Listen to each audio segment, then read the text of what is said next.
Oi, oi, gente, tudo bem com vocês? Hoje mais um dia especial porque temos Casa Valora. E hoje o dia é ainda mais especial porque temos mulher porreta nessa mesa. Uma mulher que eu admiro muito, que já nos conhecemos há bastante tempo, né, Mi? Sim. E aqui tá toda a descrição para apresentar ela, mas eu vou deixar ela mesma se apresentar. Mi, primeiro, obrigada, é uma honra te receber. Eu te sigo há muito tempo, a gente já tem um relacionamento também pela BRH e pela tua relação com a comunidade de RH, que é mais ou menos o que a Valora também tem. Então eu quero primeiro te dizer que eu te admiro muito e admiro o teu trabalho e é uma honra te receber e bater esse papo aqui conosco. Ai, eu super agradeço, Indy. A admiração é recíproca Que por bom. essa mulher empreendedora, essa mulher que faz essa história e que inspira tantas mulheres. Eu acho que a gente tem isso como core principal, que é levar outras mulheres junto com a gente. Eu Sim. falava esses dias na Concar, alguém perguntou assim, quando você está no topo? Eu falei, sim, o meu topo é uma planície que tem que caber todo mundo. Fiz até um post, daqui uns dias sai no Instagram. Legal. E aí, falando de mim, o que eu posso dizer de quem é a Michelle? Talvez quem é a Michelle corporativa, né? Michelle é uma mulher empreendedora, mas que não nasceu empreendedora. Vem de uma família simples, né? De um pai que foi vendedor por muitos anos, de uma mãe dona de casa, que sempre teve a visão de que seríamos empregados para sempre. E quando eu recebi a primeira oportunidade de empreender, eu quis declinar. Feliz que não fiz, porque me encontrei nesse ambiente, então me tornei aí então que a gente agrega como mulher, como palestrante, como empreendedora, como mãe, e a gente não pode deixar a nossa vida de lado numa construção aí de um tempo aprendendo a ser leve como líder no meio disso tudo, porque a leveza faz parte da vida e quão bom é a gente chegar nesse momento e dizer não precisa, mas também não quer dizer que a gente não queira as metas que Exato, a gente quer. exato. Leveza nada tem a ver com não conquistar objetivos, Sim, né? sim, legal. E além de tudo, também presidente da BRH. Hoje, atualmente, presidente da BRH Grande Florianópolis, com muito orgulho, com muito prazer, liderar lá um time de 50 pessoas, um pouco mais até, voluntários extremamente engajados e pessoas muito mais maravilhosas que eu. Isso é um grande aprendizado todos os dias. Que legal. Ô Mi, a gente teve mais uma vez no Concar esse ano. Infelizmente, esse ano a gente não estava expondo, mas já colocamos o nosso nome para o Infelizmente. próximo ano. Cara, é um grande evento, né? Eu digo que assim, ó, de todos os eventos semelhantes ao Concar, o de Florianópolis, o de Santa Catarina é o melhor. Eu sinto o povo muito engajado. A comunidade do RH, eles realmente passam nos stands, eles são interessados, eles querem saber as soluções de benefícios e todas as soluções que têm a ver com o RH. Então, diferente dos outros estados, não sei se eu estou puxando a sardinha aqui para o nosso, mas eu tenho essa percepção. Mas o que me chamou muita atenção no Concar desse ano foi o tema, né? E se a próxima revolução for humana? Inclusive, a gente fez um post sobre esse tema, eu acabei colocando a minha opinião lá, mas eu queria te perguntar, quando vocês pensaram nesse tema, o que que vocês pensaram a respeito dele? Qual é a tua opinião sobre esse tema? E se a próxima revolução for humana? Bom, o tema foi provocante. Quando a gente olha e quando como equipe, né, que é um grande comitê que levanta esse evento, e acho que o que faz o Concar ser diferente dos demais eventos, e aí aqui totalmente puxando a sardinha para o nosso lado, pro nosso estado, é porque a gente, primeiro ele é feito por voluntários. Então, o fato de ser voluntário tem paixão ali por quem está fazendo. Então não é alguém que foi contratado para fazer, isso faz uma diferença gigantesca. E essas pessoas acreditam. E nós participamos da construção desse tema. Então, é o ouvido atento, com os olhares atentos, do que nós, como profissionais, pessoas com as suas carreiras no mercado, olham e veem o que está acontecendo. Para mim, quando o tema traz, e se a próxima revolução for humana, essa pergunta ressoa diretamente aqui dentro, quando a gente olha para pessoas que estão perdidas nas suas vidas, não sabem o que fazer. Um momento em que a gente vê um adoecimento geral de sociedade E não é só do nosso país, é mundial. Mundial. Quando a gente olha o SXSW falando que as pessoas vão ter que voltar para o humano, e a gente já tinha o tema definido, e a gente fala, meu Deus, olha esse tema, ele é mundial. As pessoas estão perdidas e temos uma sociedade adoecida. Então, quando a gente fala de humano, a gente fala da conversa, do olho no olho, a gente fala do sentir, a gente fala do viver, do poder aproveitar a vida do jeito que você gosta de aproveitar a vida, de fazer o que você gosta de fazer, né? Nós duas nos encontramos na corrida. E aí a gente... Ah, mas por quê? Porque a gente gosta. Porque isso conecta a gente com aquilo que é a nossa essência. E é isso que as pessoas vão precisar voltar a entender, que a tecnologia está aí. A tecnologia chegou, a inteligência artificial chegou. E ela está aí para facilitar a nossa vida, para que a gente possa ser mais humano. Porque o fator humano nunca vai ser substituído por ninguém. Concordo, concordo. Então, acho que é nesse momento que a gente olha e fala, a próxima revolução, ela não será, ela precisa ser humana. Inclusive, eu li uma entrevista do Elon Musk que ele dizia o seguinte: a inteligência artificial ela vai chegar num nível tão grande, tão evoluído, que a próxima moeda do futuro ela não vai ser mais o dinheiro, vai ser o tempo. E a partir do momento que vai ser o tempo essa moeda, as pessoas vão ter tempo para fazer aquilo que elas realmente precisam fazer, que é essa relação, que é esse olho no olho. E que com a tecnologia, não só com a inteligência artificial, né? Porque a inteligência artificial daqui para frente é que vai ficar cada vez mais forte. Mas a era da internet começou há 20 anos atrás e a gente percebe que gradativamente nós humanos estamos tendo comportamentos diferentes. Né? Quantas vezes sentamos à mesa e todos estão no celular? Né? Não precisa de uma inteligência artificial para vir e definir que não, já está há muito tempo. Já está há muito tempo. Exato. E é assim, eu costumo falar isso quando eu dou os treinamentos para ambientes saudáveis, que o nosso maior vilão não são as pessoas, o nosso maior vilão não mede nem 30 centímetros. Que é isso aqui. Que é o nosso telefone, que nem desliga mais. Porque os de antigamente desligava, tu botava a carregar e tu tinha que apertar para ele ligar novamente. Boa. Quando tu bota ele na tomada, ele já liga sozinho, então ele nunca está desconectado. Esquece teu celular em casa para ver se você não volta em casa para buscar. Com certeza. A gente não bastou mais o celular, agora a gente tem no relógio, aí a gente tem no óculos, então a gente está o tempo todo conectado. Porém, a gente está esquecendo de estar presente. Então, nesse momento, nós duas estamos presentes aqui, mas que as pessoas possam ter consciência de que aquilo que elas forem fazer, seja o que for, vou trabalhar, eu vou estar presente no meu trabalho.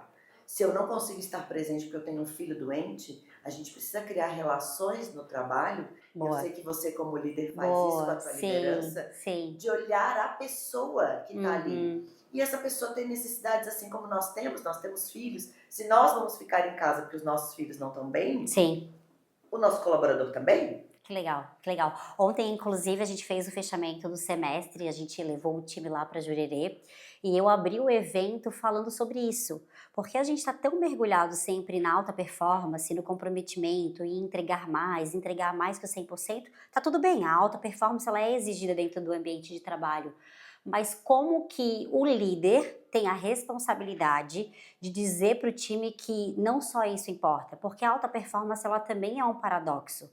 Porque se ela não é equilibrada, se ela não é sustentável, se o tempo todo eu só faço trabalho, e se eu só trabalho, se eu não tenho descanso, vira uma bomba relógio, certo? Então a gente trouxe muito, eu trouxe isso ontem no evento, galera, vamos olhar primeiro para dentro. Não adianta uma alta performance, uma entrega extraordinária no trabalho, se eu não estou almoçando bem, se eu não estou cuidando da minha saúde, se eu estou me deixando em segundo plano, né? Então eu sou o primeiro a colocar a máscara do oxigênio em mim ou eu coloco o primeiro no outro?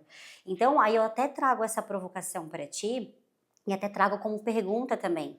Porque eu entendo que fazer esse equilíbrio de mostrar para o time que a alta performance importa sim, mas que isso não pode passar pelo pessoal, não pode denegrir a minha saúde, isso vem muito do líder também. Muito. Da pessoa que está ali à frente, conversando com o time todos os dias, né? E eu digo o contrário, né? Eu acho que a gente pensa muito parecido. Se eu olhar para mim, naturalmente eu terei alta performance. Boa. Porque se todo mundo quer se sentir pertencente, todo mundo quer ter sucesso. Não tem nenhuma pessoa que você for perguntar vai dizer, você quer ter sucesso na vida? E sucesso também é relativo, o que é sucesso para mim pode não ser para Sim, ti, sim, sim. mas todo mundo quer ter. Então, todo mundo quer sair no final do dia e dizer, meu trabalho fez diferença para mim hoje. Eu gosto do que eu faço. Porque não tem coisa pior que tu ir trabalhar em algum lugar que tu não gosta. Então, para eu ter toda essa clareza, eu preciso passar por mim primeiro. Boa. Preciso olhar quem eu sou, preciso cuidar de mim, preciso saber o que é importante e entender que se com o que é importante para mim, eu consigo sustentar o que é alta performance no mercado que eu estou. Porque tem pessoas que amam vender, tem pessoas que detestam vender. Então não adianta eu querer tirar a alta performance de alguém. E aí é aí que eu vejo que a liderança se atrapalha, porque a gente não foi educado a olhar para si. Tem muito líder que está no mercado e a própria pesquisa da Gallup fala isso, que só 20% das nossas lideranças estão preparadas. Então é um número muito pequeno. Quando a gente olha para lideranças que não estão preparadas, são pessoas que estão num cargo de liderança, atropelando as pessoas e que chega num final, fechamento de semestre, está todo mundo numa sala porque tem que estar, que não é o que acontece aqui com vocês, mas quando a grande maioria, e você deve ter, e tem vários clientes que você deve perceber Sim. essa atividade, olha e no dia 30 o time está morto, literalmente. Começa o dia 1º estafado, sem saber para onde vai. Então, olha para si, que tu vai conseguir olhar e a alta performance ela vai fluir. Por isso que quando a gente atrela alta performance à atividade física, as pessoas não entendem. Todo mundo precisa ser maratonista? Não. Todo mundo precisa correr 20 quilômetros? Não, vai correr quanto você acha. Mas o fato de você fazer uma atividade física te ensina a ter disciplina. Seja ela uma dança, seja ela uma corrida, seja ela remo, seja o que for. Você precisa de disciplina. Para você ter disciplina, você quer performar nesse lugar. Automaticamente, a tua vida será de alta performance. Então, esse convite. Olha o contrário, em vez de olhar aqui para buscar força aqui, faz aqui, que isso aqui vai te trazer força. E quando você vê, e talvez se a gente olhar para nossa história antes da gente se tornar essa pessoa leve, que tu és uma líder muito leve, tu vai olhar e falar, meu Deus, por que eu não fiz isso antes? Porque agora parece que as coisas fluem, né? Sim, sim, sim, sim. E eu vou pegar esse gancho que tu comentou sobre a liderança olhar para alta performance, mas com o equilíbrio de não adoecer esse time, né? Tu falou ali, poxa, chega lá dia 30, esse time já tá estafado. E tem muito, porque de fato o líder ele não consegue ligar o botãozinho, olha, tu precisa descansar também. E aí eu trago para a mesa a discussão da NR1, da NR01. Né, que eu sei que tu sabe falar muito bem sobre isso. Parece que as pessoas começaram a pensar nesse tema porque veio aí uma lei, uma regra do governo. Só que muitas empresas também acham que tem que, meu Deus, eu tenho que mudar um monte de coisa dentro da empresa. Na minha opinião, a NR01 está muito a ver até com o próprio líder, com o próprio ambiente de trabalho, se ele é tóxico, se ele não é tóxico.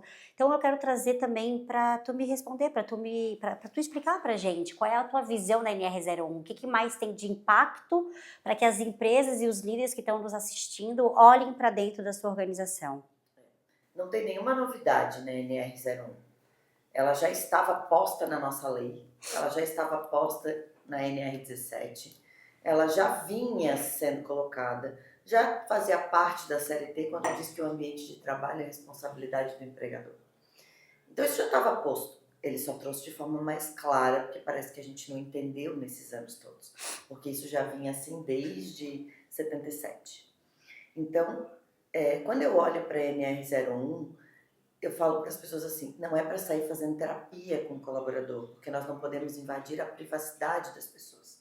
Eu preciso cuidar e cabe às empresas cuidar da responsabilidade do seu ambiente. Que ambiente eu tenho dentro da empresa? Quando a empresa é pequena, talvez seja mais fácil controlar isso. Quando a empresa é grande, eu preciso ter uma atenção maior para as lideranças que eu tenho. Mas eu preciso saber o que aquele líder está fazendo na ponta. A gente já tem uma lei de 2022 que falou do canal de denúncia. O canal de denúncia é uma excelente ferramenta. Tem muita denúncia que não tem valor, tem muita denúncia porque a gente vem de uma dor pessoal. Então, o que é assédio para mim pode não ser para ti, porque temos histórias diferentes. Somos pessoas diferentes, Exato. vivemos em mundos diferentes. Porém, não é por isso que eu não tenho que ser ouvida, porque em algum momento isso me causa dor. E eu preciso aprender a nomear a minha dor. Então, entender se aquilo era, se não era, se o ambiente é assim. Então, eu preciso de uma resposta. Eu entendo que o cerne da NR01 está totalmente na liderança. Não é do RH. Ele é um trabalho de muitas mãos, mas o líder é quem vai sentir isso na ponta. Porque eu posso fazer um PGR lindo, botar tudo isso num documento, que eu digo para vocês, com certeza vocês estão criando provas contra vocês mesmos, que pode virar uma ação trabalhista e vocês não terem como provar e vão ter que pagar. Então isso pode gerar um custo gigantesco. Posso dividir opiniões aqui, mas eu costumo dizer que se tu não consegue olhar para isso, nem faça, coloca lá que tu não sabe, que tu não vai ver, porque tem essa possibilidade. Porque tudo que tu declarar, tu vai ter que fazer. Porém, o não declarar também não te deixa isento. Obviamente. Porque tu vai ter que olhar para o ambiente com dedicação. E isso faz parte da cultura. Isso faz parte de uma construção. São 13 pontos dentro da NR01. Remuneração é um deles, benefício é um deles, porque fala de reconhecimento. Tem o ponto da liderança, tem sobrecarga de trabalho. E aí a gente precisa tirar a venda e dizer, o que é sobrecarga? O que é sobrecarga? Às vezes a sobrecarga é a minha desorganização de não conseguir organizar o meu dia de trabalho. Eu saio dali me sentindo sobrecarregado. Às vezes é de uma seleção de reuniões que podiam ser vários e-mails e que não eram necessárias. E o líder precisa saber o que ele está fazendo, porque o líder que chama reunião, também não está sendo efetivo. Então, é esse olhar atento para as pessoas que fazem parte daquela organização. Olha no olho delas, conhece um pouco da história delas. Não dá para ser líder sem conhecer a história. Então, a gente vai ajudar a liderança a ser muito melhor. E aí, com isso, a gente vai ter alta performance, a gente vai ter um ambiente mais seguro. Porque hoje parece que virou moda dizer que as pessoas são tóxicas e que os ambientes são tóxicos, né? Sim. Porém, que nós também somos tóxicos. Todo mundo é tóxico em algum momento da vida. Mas é aquilo que tu falou, né? Eu acho que cada um carrega dentro de si as suas feridas, os seus traumas. Então, às vezes, no meu olhar, eu não tô sendo tóxico contigo, mas eu entendi que tu tá sendo tóxico comigo. Então, vai muito de quem tá ali. E aí eu entendo que a comunicação, que aí os feedbacks, o one-on-one, a conversa genuína entre líder e liderado é o que vai fazer com que esses ruídos cessem. Né? Eu gosto muito de dizer que dentro da cultura organizacional a gente tem várias caixinhas, mas para mim como líder a caixinha principal é a comunicação e a clareza. E a clareza de não só de falar de resultados, para onde a gente está indo, quais são as nossas metas estratégicas, mas a clareza de ouvir o outro. A gente aqui na Valora, a gente trata muito a comunicação, mas a gente percebeu que de um tempo para cá a gente espaçou isso. E eu comecei a perceber ruídos aqui dentro. E aí eu cheguei para o meu RH e falei, olha, a gente precisa voltar a realmente ter um modo de fazer feedback. Porque assim, Mi, às vezes a gente acha que eu sentei aqui contigo, eu estou conversando contigo e falando de resultados, eu estou me comunicando. Ok, eu já até estou me comunicando, mas geralmente eu estou falando de ações de trabalho. Do dia a dia, que a gente chama do one-on-one, né? O que foi feito semana passada, o que vai ser feito semana que vem. Mas eu não paro para falar contigo sobre como tu tá se sentindo, por que o teu comportamento XPTO tá imperando aqui dentro. De fato, ter um olhar de desenvolvimento. Isso é diferente de um one-on-one. Então, a gente até implantou agora, atualmente, uma plataforma aqui para a gente registrar os nossos feedbacks.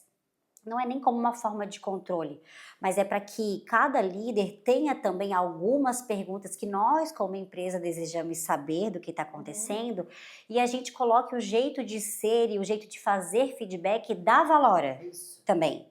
Né? Eu sei que cada pessoa individualmente tem a sua característica e o seu jeito de fazer feedback, mas eu quero entender também o nosso jeito. Eu tenho algumas perguntas chaves que eu quero que aquele liderado responda. Para a gente é muito importante. E aí também uma outra coisa que nós trouxemos como prática é um café com líderes. Porque muitas vezes o líder ele tem boa intenção, mas ele não sabe fazer ou está fazendo errado. E também tem aquele líder que também é tóxico, que está fazendo da maneira errada. Às vezes chama atenção na frente de todo mundo, poderia chamar no cantinho. São pequenas correções. Então, o quanto o RH e até eu, por exemplo, aqui nós somos uma empresa enxuta, então nós somos em 15 pessoas. Eu sou a líder, hoje a CEO da empresa. Muitas coisas eu consigo perceber, eu já consigo visualizar. Então, rapidinho eu vou ali na sala do RH e digo, olha, vamos começar a fazer um café com o RH, por exemplo, vamos começar a chamar os líderes para ouvir o que eles estão fazendo e também para mostrar a forma que a gente deseja que eles façam, treinar esses líderes para que eles sejam os guardiões desses valores, dos comportamentos e da cultura organizacional como um todo, e que eles possam semear e controlar da forma correta. Então, o quanto está na mão do líder essa coisa da NR1, do ambiente tóxico, né? Eu tenho uma palestra que o nome é Ambientes tóxicos não nascem de líderes maldosos e sim de líderes desatentos. Boa. Porque ninguém é maldoso por essência. A gente aprendeu, né? Como eu falo assim, minha família é italiana. Então, quando tu vê a reunião da minha família, tu acha que tá tendo uma briga. Ah, todo mundo falando alto e batendo mão. Tu vê se for jogar truco. Eu adoro jogar truco. Eu adoro. Eu sou italiana e jogo truco. Vira uma briga que quem olha de fora pensa, meu Deus, agora vão se agredir. E eles estão jogando e sempre foi assim. Tu imagina essa pessoa que sai desta família, boa, entra aqui na Valora e vai conversar com as pessoas. O tom de voz dela é mais alto. Ela vai falar, e ela vai usar os termos do truco. Não, se tu der 6, eu vou 9. Boa. E aí a pessoa pode achar aquilo violento para ela, porque não é o que ela estava acostumada, porque ela vem de uma família mais pacífica, talvez, uma cultura mais açoriana que a gente tem aqui, que todo mundo é muito numa boa. Isso choca. Então a gente precisa entender as histórias. Não quer dizer relativizar e dizer que não tem que mudar, mas tem que dizer o seguinte, eu preciso saber nomear fulano, tu fala assim e eu não me sinto bem quando tu fala assim. Boa, boa. Né? Então, a gente traz uma... Eu falo eu acho que chegam na empresa com uma mochilinha invisível. E essa mochilinha invisível que ninguém tá vendo, então vamos abrir essas mochilinhas. Vamos abrir, boa. Eu acho que além da cultura pessoal de cada pessoa, que ela carrega uma bagagem, tem dentro de si um perfil comportamental também. Eu, por exemplo, sou, sei lá, meu perfil comportamental deve ser uma colérica, como é que fala isso? Sim, eu sou sanguínea, tu também deve ser sanguínea. Com certeza, então para mim as coisas são facilmente resolvidas. Para mim não existe procrastinar. Então quando alguém não consegue talvez resolver um problema, eu olho para aquilo assim, mas como não? Daqui que eu resolvo. Claro que hoje, com uma carga de líder de 10 anos, a gente consegue entender, a gente delega, a gente já aprendeu muito a forma de liderar. Mas eu sou a impulsiva, eu sou a que cobro talvez às vezes num tom de voz mais firme. Então, obviamente, que com a bagagem de líder, a gente vai aprendendo a equilibrar esses pratos para que não cause estranheza para o outro. E isso eu acho que é a forma genuína de liderar. Porque eu não estou olhando só para mim, eu estou olhando para o entorno. Eu não quero parecer arrogante ou prepotente, porque eu não sou essa pessoa. Mas muitas vezes a minha forma de liderar, eu pareço ser essa pessoa. Então, quanto eu preciso ter cuidado e cautela. E ser exigente, eu sou uma pessoa exigente, né? Tem lá meu time. Ser exigente não te faz uma pessoa ruim. Obviamente que não. Mas a Elisama Santos, né, que estava no nosso palco, foi quem abriu com o cara esse ano, me chama muita atenção porque ela falou assim, comunicação não violenta. E ela fez uma pergunta, ela falou, comunicação não violenta para quem? Porque talvez o teu jeito não está sendo violento, mas a forma é o como. Então, assim, somos, né, aqui, sanguíneas, a gente... Para ontem, a gente tem uma energia que as pessoas falam, não sei de onde é que tu tem essa energia toda.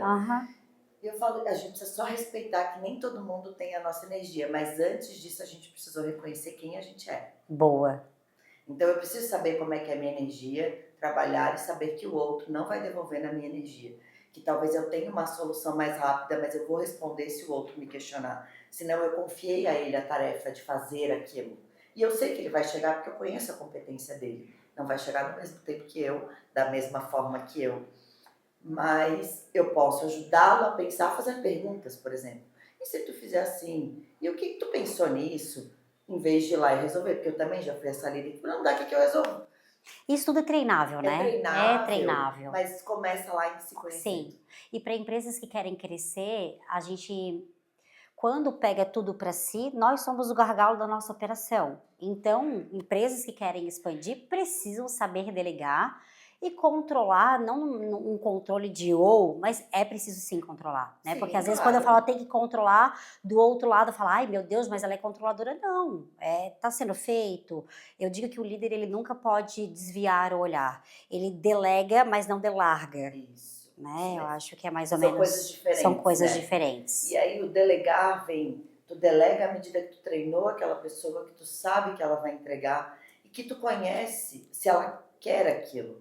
E aí quantos líderes conhecem os seus times a ponto de saber para onde que a carreira dessa pessoa está indo? O que ela espera da carreira dela? Teve uma situação de carreira que eu construí para o escritório de advocacia que eles estavam preparando a sucessão. E aí a gente estava lá na sucessão, e quem é a pessoa da sucessão? Ah, é a fulana.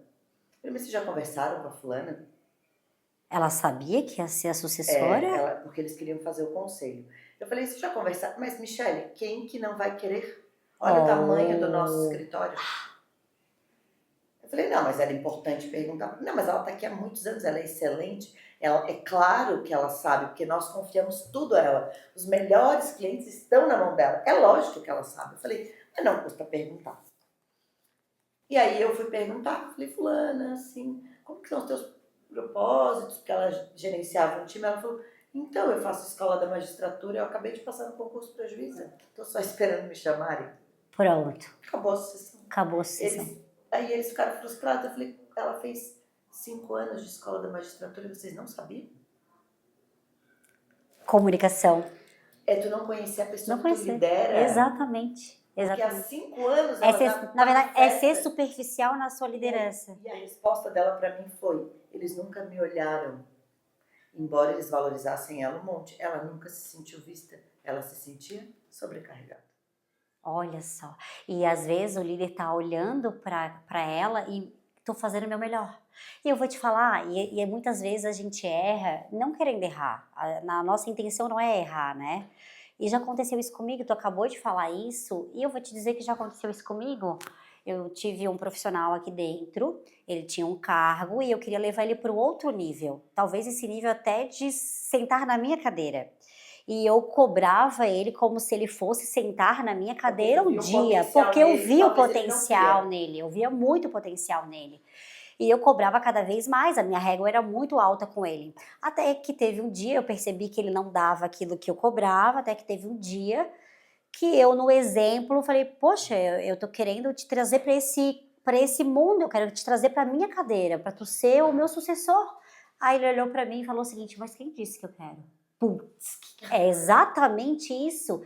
Eu nunca perguntei pro cara se ele queria ser Mas ter a o minha líder tem essa cadeira. habilidade, ele vê potencial nas pessoas, o ser líder é isso, que elas não veem nelas. Assim como quando a gente fala com mulheres, tem pessoas na vida que a gente vê potencial que as pessoas não veem, mas eu não posso querer mais algo do que ela. Exatamente, exatamente. A pessoa precisa querer e querer muito, né? Muito. Querer muito. Ah, que legal. Mas também a gente pode cutucar, né? A gente pode Pode. E aí cutucar. o E às vezes a principal gente é, abrocha essa pra onde, e pessoa. eu não preciso dizer eu quero que tu seja o meu sucessor. O que tu quer fazer da tua carreira? Eu tenho uma pessoa que está no meu time há muitos anos comigo, é o meu braço direito. E ela, uma conversa dessas também seria a minha sucessão. E aí com essa do cliente eu aprendi, eu falei, deixa eu perguntar. Boa. Não, Né? depois dessa eu Vai que aprendi daqui uns também. anos eu vou perguntar. E aí eu perguntei, ela falou, tu não me bota para gerenciar pessoas. Eu detesto liderar pessoas. Eu posso ser especialista. Ensinar eu gosto. Liderar não. São coisas diferentes. Exato, exato. Porque o gestor não bota a mão na massa. Ele precisa entender, eu falo assim, é uma proporção de 80 a 20. 80% de gestão, 20% de intervenção de mão na massa quando precisa numa urgência. Porém, cada vez menos. E a gente vê o contrário nas lideranças do Sim, primeiro pipeline, né? 20% de gestão, às vezes quase nula, e 80% de operação. Não, mas é que não tem ninguém que possa fazer. Não, tu tem que ensinar, o teu papel é desenvolver. E aí essa pessoa olhou para mim e falou, e ela treina perfeitamente qualquer pessoa que chega no time. Ela falou, eu quero ser especialista só. E é isso, eu adoro fazer operação. Eu não quero fazer outra coisa. Eu falei, então tá bom. Seu lugar de potência, é o lugar É de o lugar de potência. potência dela, é aonde ela se sente satisfeita e ela é super satisfeita de estar lá comigo há mais de 10 anos. Uma profissional impecável. E ela ama o que ela faz ali. E a gente precisa entender que é ela que dá limite para a carreira dela, não sou eu. Oh, que legal, Mi. Que legal. E falando um pouco de talentos, que hoje eu entendo que é uma escassez nacional, talvez Nacional. mundial, né? Mas a gente olhando para o Brasil, a gente sabe que existe uma escassez de talento. Mas ao mesmo tempo, eu entendo que empresários e líderes, ao atrair esses talentos para as vagas, também falham. Falham desde o processo de contratação, falham também na entrevista, porque a entrevista eu acho que tem que ser recíproca, e também na forma de remunerar. E eu sei que tu entende muito também de remuneração, a gente aqui entende de benefícios. Eu quero que tu traga o teu olhar hoje, o que é de suma importância para o empreendedor, para o empresário, para um líder, para um RH, olhar na hora de contratar e atrair um bom talento. Quando a gente fala de contratação, todo mundo quer atrair os melhores. E eu falo sempre assim, quando a gente quer atrair os melhores, a gente como líder precisa estar muito mais preparado. Porque os melhores nos exigem muito mais dedicação. Eles não se contentam com pouco. E não estou falando de valor, estou falando de desenvolvimento, de posição de carreira, de Reconhecimento. reconhecimento, que também não é só dinheiro. Mas quando eu quero contratar para desenvolver, no nosso estado a gente vive um déficit, né? A gente tem 2,7% de desemprego no nosso estado. Isso nos deixa numa cadeira muito bonita para o estado de Santa Catarina. Somos um estado com alta empregabilidade, mas quanto empreendedores nos deixa numa cadeira muito difícil, porque a gente não tem que contratar. E a gente não tem porque não tem. Como qualificado, então, está todo mundo trabalhando já. Então a gente vai pescar nos aquários das outras pessoas. Exatamente. Infelizmente, colegas, nos perdoem, Mas é isso. mas é isso. Ou a gente vai pescar em outras cidades, outros estados, porém vem pessoas com culturas diferentes. Então o principal ponto que eu vejo que na contratação a gente tem que ser mais letárgico para contratar. Porque eu preciso conhecer Boa. quem são aquelas pessoas. Que potências eu consigo visualizar nelas na hora de contratar. Ela pode não ter todas as competências técnicas que eu preciso, porque competência técnica é algo que a gente desenvolve. Competência comportamental, não. Então, se eu for mais letárgico em contratar observando comportamentos, trazendo coisas simples, porque as pessoas entregam quem elas são.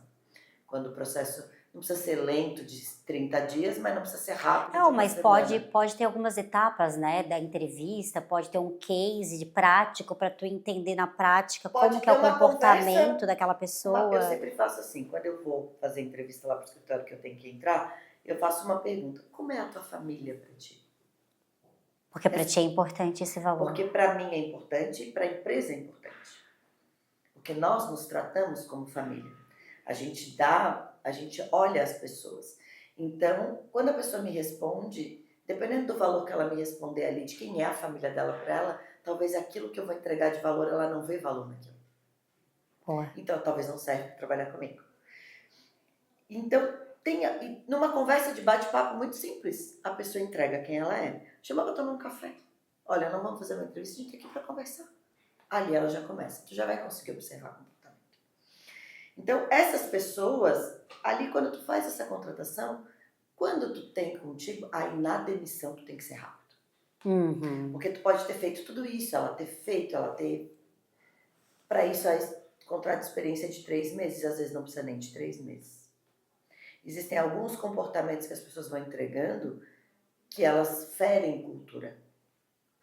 Um desrespeito, uma palavra ríspida. Meu Deus, tu acabou de chegar e já tá falando com as pessoas desse jeito?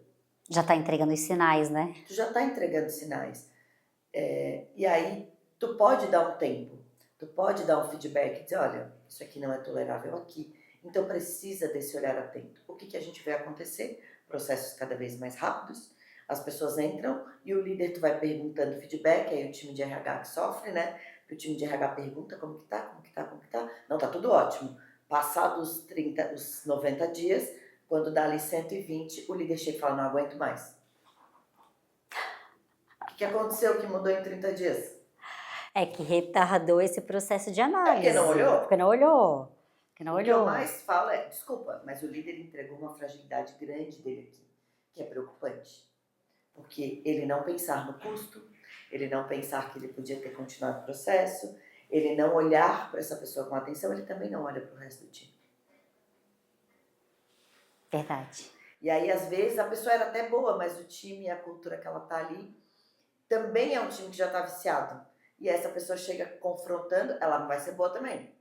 E quando, na verdade, ela era uma pessoa boa. E a gente perde pessoas boas por um processo que não estava... É Porque que- a liderança não estava atenta. É que, Então, a são, gente... é que são muitas coisas, né? Se o ambiente já não tá bom, se as pessoas que ali eram um talento, na verdade, vão se desmotivando, as pessoas eram nota 10, foram ficando uma nota 7, não nem por culpa dela mesma, mas por causa que o ambiente influenciou, o líder deixou de olhar, aí tu traz alguém de fora que é um talento e coloca ali dentro, essa pessoa não se identifica com a cultura, pede para sair, aí tem uma rotatividade alta, na verdade tudo vira uma bola de neve. Então, o líder ele tem que olhar para a cultura, ele tem que olhar para uma boa contratação, ele tem que trazer alguém de bom fora, mas no mesmo nível de pessoas que tem ali dentro. A gente espera que sejam pessoas que estejam ali dentro com nível bom e traz alguém no mesmo nível, obviamente, para que isso gere uma alta performance. Porque a alta performance é justamente a gente como líder. Claro, a gente vai trabalhar a cultura, a gente vai treinar esse time para ter alta performance, mas eu entendo que a alta performance tem muito a ver com a régua que tu tolera. Então, a minha régua aqui é ter profissionais nota 9, vamos colocar em nota 9, em nota, mas eu sei que não é bem assim, mas nota 9 para cima. Se tem alguém destoando, nós vamos dar feedback, a gente vai tentar resgatar, mas se não for possível, essa pessoa ela é promovida para o mercado de trabalho, porque se eu deixo ali, se eu tolero esses certos comportamentos, as outras pessoas vão entender que aquilo ali é Que é tolerável, tolerável. e aí tu começa a multiplicar isso, aí os nota 9 vão virando 8, Isso, 7. exatamente. Aí quando eu ver, eu tenho que desligar um monte de gente para eu conseguir reconstruir o time novamente. Tá tudo errado? Mas eu entendo que a gente estava falando de contratação, né, de novos talentos.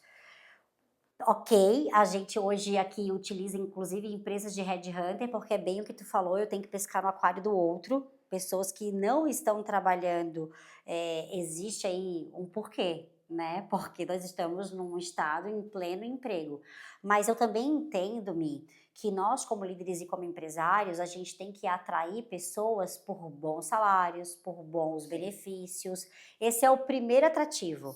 E depois, quando ela chega aqui dentro, desenvolvimento, reconhecimento, feedback, que daí tem muito a ver com a cultura da empresa. E que quando tu falava de remuneração, a remuneração, o pacote tem que ser atrativo.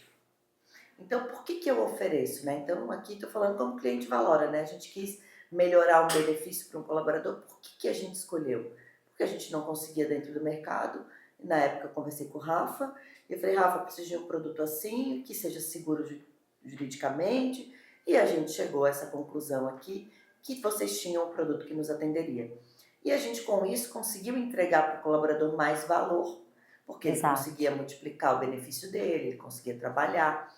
Então eu preciso saber por quê, até nessa hora de escolher. Porque hoje quando a gente fala de salário de mercado, fazer uma pesquisa, saber um diagnóstico de mercado, nessa parte eu vou conseguir te ajudar. Mas quanto a escolher o parceiro certo, eu não vou conseguir. Eu vou conseguir te dizer o que o mercado está pagando para aquela posição. E aí ter parceiros que sejam confiáveis nisso, pessoas que vão te ajudar a escolher a melhor solução dentro daquilo que você também gera uma confiança. Porque o colaborador, ele olha e fala, essa empresa valoriza. Porque ela sabe porque ela paga aquele vale alimentação. Porque que aquele vale alimentação tem bem-estar atrelado. Exato. Por que tem plano de saúde com telemedicina? Então, você sabe explicar o porquê de todas as coisas. E o colaborador, ele faz o salário indireto. Então, tem a remuneração que ele recebe e o benefício que ele recebe. Mas e os outros que eu agreguei, como saúde mental, como telemedicina, Plano de como saúde. terapia, que ele não precisa desembolsar do salário dele porque está lá no benefício que eu dei para ele, que me deu um impacto menor. Então, cabe às empresas e aos RHs fazer essa conta de retorno, porque o salário é tudo isso aqui. E aí depois vem o salário invisível, cultura, desenvolvimento, porque o colaborador não vai querer ir embora do ambiente. Eu sempre falo que salário não faz ninguém trocar de emprego. Quando a pessoa diz para ti, eu tô indo embora porque a remuneração é É baixa, mentira. é mentira. Porque na verdade é o que ela consegue. E é uma mentira que nem ela sabe. Porque dentre o pouco conhecimento que ela tem e a pouca maturidade que o gestor desenvolveu nela, ela não consegue nomear o porquê que ela tá indo embora. Verdade, verdade. Ai, que legal. Meu Deus, a gente tá chegando ao fim já. Já se passaram mais de 30 minutos. Eu acho que eu só fiz 4, 5 perguntas, porque passou muito rápido, a gente vai entrando na história, na narrativa, a gente poderia ficar falando horas aqui o dia inteiro. Realmente tu é fantástica, mas eu preciso fazer a última pergunta. Então, pra gente finalizar, se tu pudesse deixar um recado para os empresários e RHs que querem construir um ambiente mais humano, seguro e sustentável, por onde que a gente deveria começar? A gente falou de várias vertentes aqui. Várias. Eu começaria, primeiro, autoconhecimento. Era Boa, por aí que eu começaria. boa. Buscar e provocar as pessoas e os seus times e seus líderes a se autoconhecerem. E essa é uma promoção que a empresa pode fazer para que ela construa um ambiente mais saudável. Depois disso, educação. Porque isso tem que ser contínuo, não é num treinamento que a gente resolve isso. E aí você pode olhar para todos os outros pontos que a gente trouxe aqui, né? Então, autoconhecimento para mim é a chave principal hoje, para que a gente tenha um bom negócio, uma boa empresa e um bom ambiente de trabalho. Sim, acho que antes de a gente ser bom para o CNPJ, a gente tem que ser bom no CPF. A partir do momento que eu me entendo quem eu sou como pessoa, como eu reajo a certo comportamento, eu consigo dar o melhor de mim para o outro. Quando eu não estou bem realizada, quando eu estou frustrada na minha vida pessoal, eu jogo isso para o universo e, por consequência, isso se assemelha dentro do ambiente de trabalho, se assemelha dentro junto aos meus liderados, né? Então eu acabo não sendo uma boa líder. E a gente percebe que bons talentos saem dos seus trabalhos e às vezes é uma empresa muito massa, mas por causa do líder. Por causa do Que líder. está destoando, que Que alguém está não está olhando destoando, para porque ele. alguém não está olhando para ele. Então eu concordo super contigo. Isso não precisa ser só no ambiente de liderança, né? Eu acho que todo Para todo profissional, mundo. né, ter E autoconhecimento. hoje, com o ramo da internet, com a gente ter o celular na mão, é a gente fazer boas escolhas, porque quantos conteúdos de autoconhecimento, quantos profissionais todo dia traz uma pílula pensando em algo. Quando eu falo lá na minha rede de autoconhecimento, que são descobertas que eu faço para mim, e eu vejo que tu faz a mesma coisa na Sim, tua, não é porque o que a gente quer é inspirar outras pessoas, que foi por aí que a gente começou.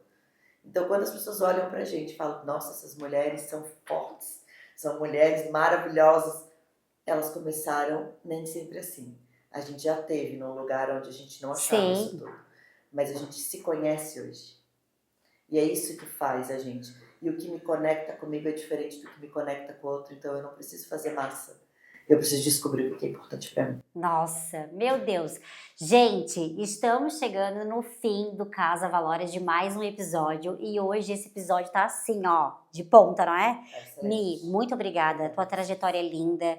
Como mãe, né, como profissional, estando à frente de vários negócios, eu realmente te admiro muito. Muito obrigada por estar aqui conosco e vocês que amam e estão no mundo de gestão de pessoas, não deixem de assistir o nosso episódio porque realmente está fantástico. Até mais, até o próximo.